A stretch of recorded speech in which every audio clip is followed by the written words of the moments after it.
ఖనిజాల కోసం మైనింగ్ కంపెనీలు యథేచ్ఛగా తవ్వేసి పర్యావరణానికి ముప్పు కలిగిస్తున్నారు. నార్వే ప్రభుత్వం మరో అడుగు ముందుకు వేసి ఏకంగా సముద్రాల్లోని మైనింగ్ చేపట్టాలని నిర్ణయించింది.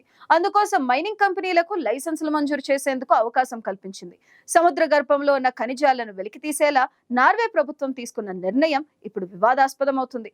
సముద్ర గర్భంలో తవ్వకాలు జరిపితే కాలుష్యం పెరిగి సముద్ర జీవానికి అది పెనుముప్పుగా మారుతుందని పర్యావరణవేత్తలు ఆందోళన వ్యక్తం చేస్తున్నారు.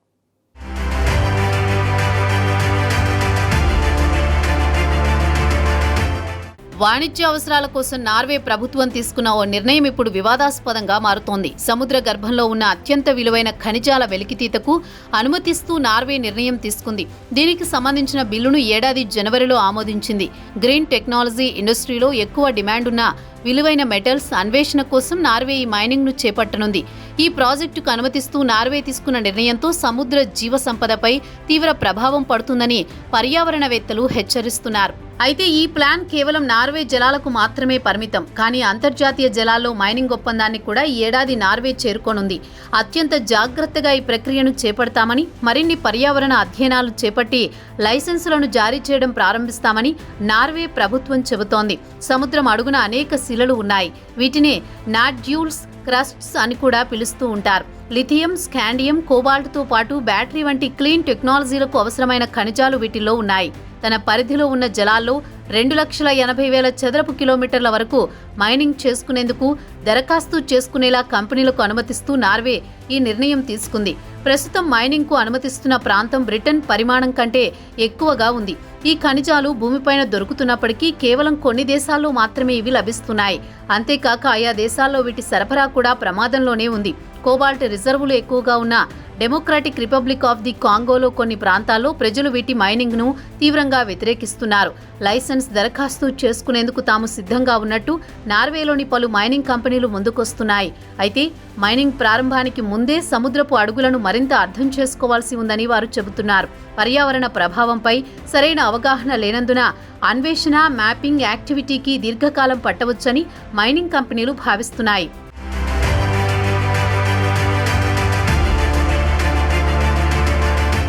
అయితే సముద్రంలో మైనింగ్ కోసం నార్వే ప్రభుత్వం తీసుకున్న నిర్ణయం సముద్ర జీవానికి పెనుముప్పు అని సముద్ర పరిశోధకులు, విశ్లేషకులు చెబుతున్నారు.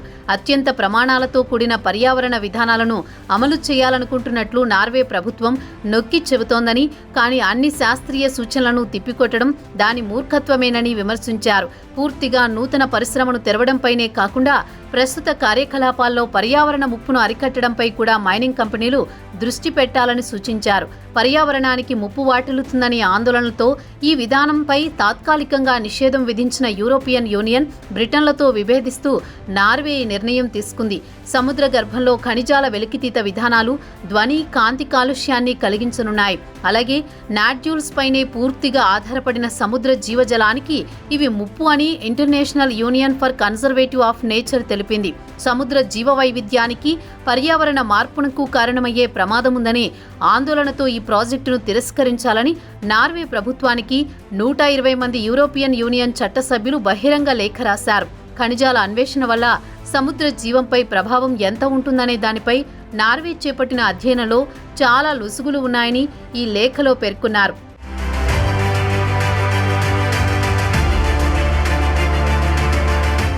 వివిధ దేశాల నుంచి వస్తున్న వ్యతిరేకతతో పాటు సొంత నిపుణుల నుంచి కూడా నార్వే ప్రభుత్వం ఈ నిర్ణయంపై విమర్శలు ఎదుర్కొంటోంది. పరిశోధన తక్కువ ప్రాంతంపైనే చేపట్టి ప్రభావ అంచనాలను ప్రభుత్వం రూపొందించిందని Norway institute of marine research చెబుతోంది. ఈ అంచనాలనే డ్రిల్లింగ్ ప్రక్రియ చేపట్టే పూర్తి ప్రాంతానికి వర్తింపజేస్తోందని విమర్శిస్తోంది. సముద్ర జీవులపై ఏ మేర ప్రభావం చూపుతుందో అర్థం చేసుకునేందుకు మరో 5 నుంచి 10 ఏళ్ల పరిశోధనలు అవసరమని ఇది అంచనా వేస్తోంది. అయితే తక్షణమే డ్రిల్లింగ్ ప్రక్రియ చేపట్టేందుకు కంపెనీలకు నార్వే ప్రభుత్వం అనుమతి ఇవ్వడం లేదు. కంపెనీలు లైసెన్స్ కోసం పర్యావరణ ప్రభావ అంచనాలతో పాటు ప్రతిపాదనలను సమర్పించాల్సి ఉంటుంది. ఆ తర్వాత అన్నింటినీ పరిశీలించి పార్లమెంట్ అనుమతులు ఇవ్వనుందని నార్వే ప్రభుత్వం చెబుతోంది. మైనింగ్ కార్యకలాపాలపై ముందస్తు జాగ్రత్తలను నార్వే ప్రభుత్వం తీసుకుందని energy environment standing committee chairman తెలిపారు. సముద్ర గర్భం నుంచి ఖనిజాల వెలికితీతపై తమకు ప్రస్తుతం అవసరమైన పరిజ్ఞానం లేదని, వీటిని అన్వేషించి అవగాహన పొందేందుకు ప్రైవేటు వ్యక్తులను అనుమతించాలని ప్రభుత్వం ప్రతిపాదించిందని తెలిపారు. సముద్ర గర్భంలో పర్యావరణంపై అధ్యయనం చేసేందుకు ప్రైవేట్ రంగం నుంచి అవసరమైన పెట్టుబడులు పొందేలా ప్రభుత్వ ప్రణాళికలు ఉన్నాయన్నారు. అయితే సముద్ర గర్భంలోని పర్యావరణంపై సమాచారాన్ని సేకరించి అభివృద్ధి చేసే ప్రక్రియ చాలా ఖరీదైంది. రోబోట్స్ ఆపరేట్ చేయడం అత్యంత అవసరం. ఇది చాలా ఖర్చుతో కూడుకున్న ప్రక్రియ. దురదృష్టవశాత్తు యూనివర్సిటీలకు ఈ పరికరాల యాక్సెస్ చాలా పరిమితంగా ఉంది. కానీ ఖనిజాల వెలికితీత అసలైన ప్రక్రియ 2030 ప్రారంభం వరకు మొదలు కాదని నార్వే భావిస్తోంది. అయితే భూమిపై వెలికితీసే ప్రస్తుత ఖనిజాలను తిరిగి ఉపయోగించడంపై, రీసైక్లింగ్ చేయడంపై మరిన్ని పెట్టుబడులు పెట్టాలని పర్యావరణవేత్తలు చెబుతున్నారు. ఏడాదికి 16,000 టన్నుల కోబాల్ట్ను వెలికితీస్తుండగా వార్షిక ఉత్పత్తిలో కేవలం 10% మాత్రమే మొబైల్ ఫోన్ల రీసైక్లింగ్, మెరుగైన సేకరణ ద్వారా రికవరీ చేస్తున్నారు. తన ప్రాదేశిక జలాలపైన ఇచ్చిన అనుమతులపై నార్వే ఆందోళనలు వ్యక్తమవుతుండగా అంతర్జాతీయ జలాల కోసం కూడా లైసెన్సులు జారీ చేయాలా వద్దా అన్న దానిపై చర్చలు జరుగుతున్నాయి.